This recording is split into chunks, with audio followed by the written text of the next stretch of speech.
Assalamualaikum warahmatullahi wabarakatuh. Perkenalkan, nama saya Lisa Mesura dengan NIM 2003200039.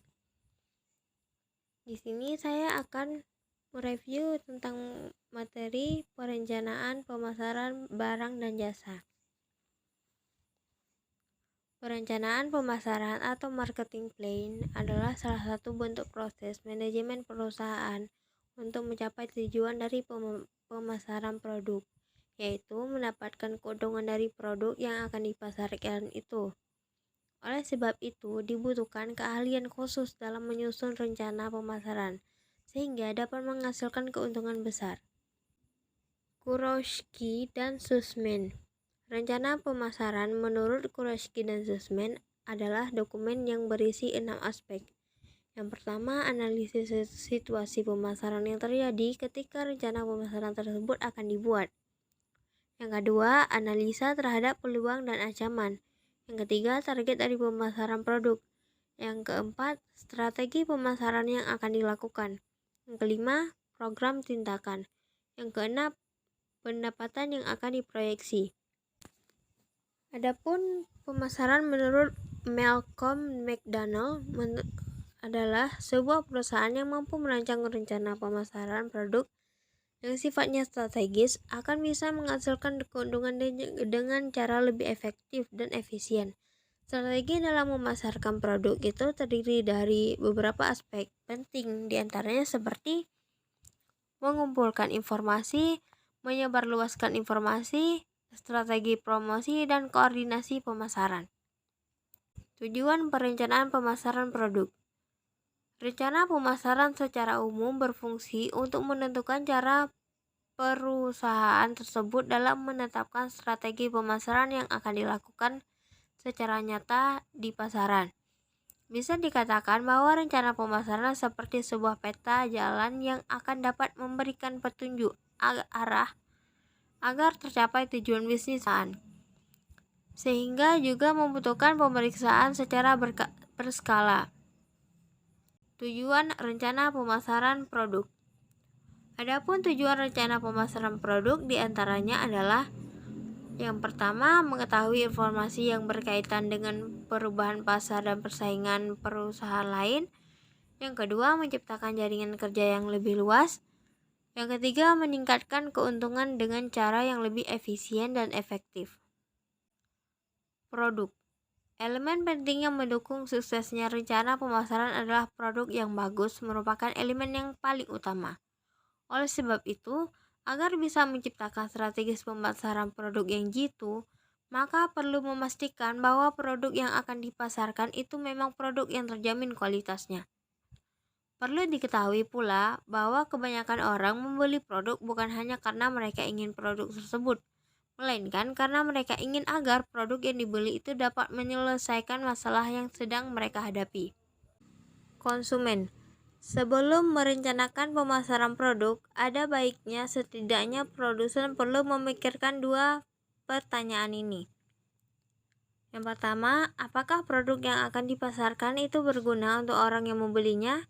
Yang kedua, bagaimana produk yang akan dipasarkan itu dapat membuat hidup orang yang membelinya jadi lebih baik. Jika produsen sudah bisa menjawab pertanyaan tersebut, maka setidaknya akan dapat mempermudah produsen untuk menentukan pesan yang tepat ketika mengkampanyekan produk yang akan dipasarkan tersebut. Selain fokus terhadap kualitas dan dampak yang diberikan oleh produk yang akan dipasarkan tersebut, produsen juga perlu memberikan perhatian pada konsumen, baik itu konsumen yang sudah menjadi pelanggan ataupun calon konsumen yang tertarik untuk pertama kalinya membeli produk tersebut. Pesan. Untuk memasarkan sebuah produk tentu diperlukan komunikasi dengan konsumen. Apalagi menurut sebuah hasil riset yang berkaitan dengan pemasaran suatu produk. Lebih dari 50% konsumen merasa tertarik membeli produk jika mereka terhubung secara emosional.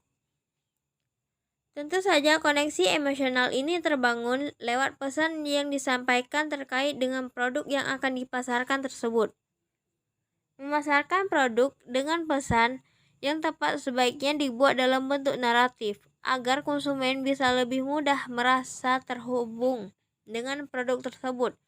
Salah satu contohnya melalui artikel yang diposting di blog yang memiliki fitur SEO, sehingga berbagai artikel tentang produk tersebut bisa lebih mudah ditemukan oleh calon konsumen lewat internet. Tim pemasaran. Kerjasama sebuah tim yang kompak akan memudahkan promosi suatu produk. Namun, menghubungkan dan menjaga kerjasama yang baik antara sejumlah orang dalam sebuah tim agar selalu berada di jalur yang diinginkan bukan sebuah pekerjaan yang mudah. Sebuah tim pemasaran produk sudah seharusnya menjadi jembatan antara penjualan, pemasaran metode, dan juga pengembangannya. Maka dari itu, sebaiknya perlu juga dibentuk roadmap agar semua pihak yang terlibat dalam rencana pemasaran tersebut akan bisa selalu bekerja dengan lebih sinergis. Setidaknya, jika tersedia roadmap yang berisi ringkasan dari rencana pemasaran, maka sebuah pihak yang terlibat itu bisa memahami apa saja yang sedang dikerjakan. Promosi. Elemen penting lainnya dalam perencanaan pemasaran produk yang tidak bisa diremehkan begitu saja adalah promosi. Jika produsen sudah memiliki produk yang berkualitas dan strategis, pemasaran yang cukup matang, produsen masih memiliki pekerjaan lain yang tidak kalah pentingnya adalah melakukan promosi. Selain itu, melakukan promosi di saat yang tepat juga perlu dipikirkan. Misalnya saja seperti musim apa yang cocok untuk mulai melakukan promosi terhadap produk yang akan dipasarkan tersebut. Pada dasarnya, diperlukan kecocokan antara pasar dengan produk yang akan dipasarkan tersebut. Analisis. Tentunya sebagai orang yang akan memasarkan sebuah produk, produsen tidak bisa begitu saja langsung mengharapkan pemasaran produk dengan hasil yang sempurna.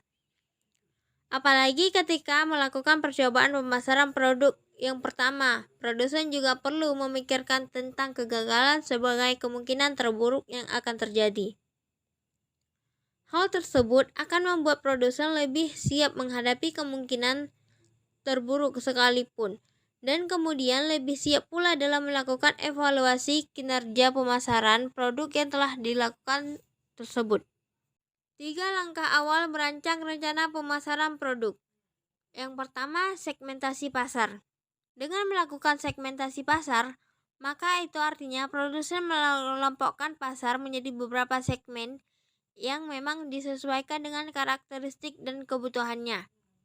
Contoh segmentasi pasar bisa produsen simak dari ilustrasi berikut.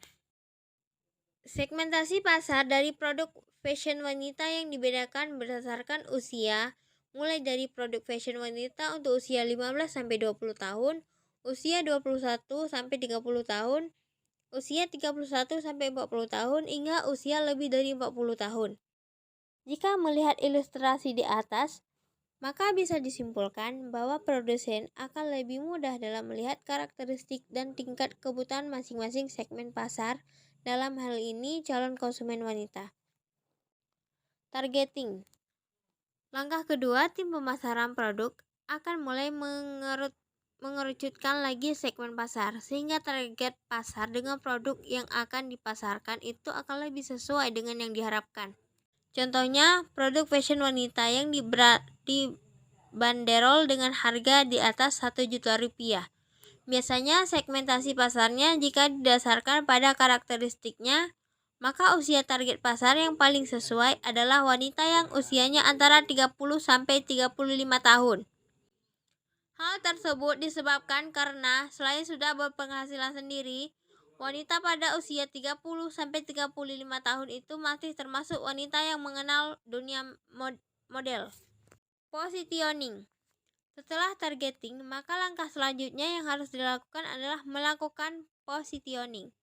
Pada dasarnya, positioning merupakan langkah yang membuat Anda bisa menentukan hal apa yang membedakan produk yang Anda pasarkan dengan produk yang lain, sehingga diharapkan akan lebih mudah diingat oleh calon konsumen. Positioning berfungsi agar Anda dapat lebih mengkomunikasikan konsep dari produk yang akan Anda pasarkan tersebut di dalam pikiran calon konsumen. Contohnya, produk fashion yang akan Anda pasarkan memiliki konsep yang mengikuti perkembangan tren, serta terbuat dari bahan yang nyaman. Berdasarkan ilustrasi contoh di atas, maka jika ada calon konsumen yang tertarik untuk membeli produk fashion yang trendy dengan bahan yang nyaman, maka produk Anda tersebut akan langsung terlintas di pikiran mereka. Ketiga langkah awal tersebut akan bisa menentukan kemana arah dari rencana pemasaran yang akan Anda lakukan.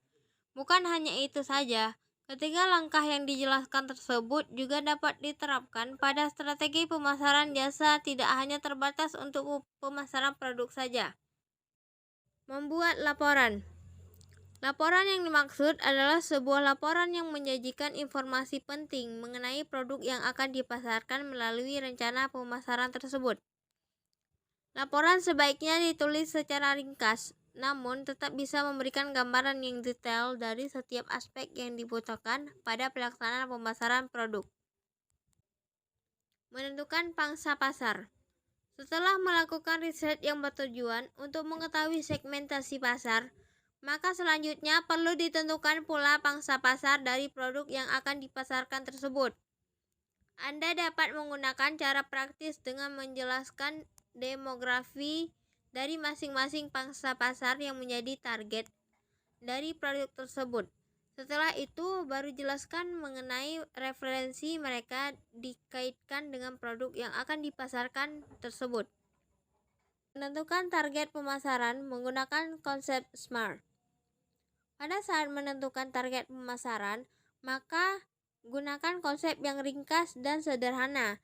Dalam hal ini, kebanyakan tim pemasaran suatu produk akan menerapkan konsep SMART, yang merupakan akronim dari spesifik, measurable atau terukur, attainable dapat dicapai, realistis, timely dibatasi oleh waktu. Menentukan strategi pemasaran. Sebuah rencana pemasaran produk yang sudah diracik dengan matang tentu juga harus segera diterapkan.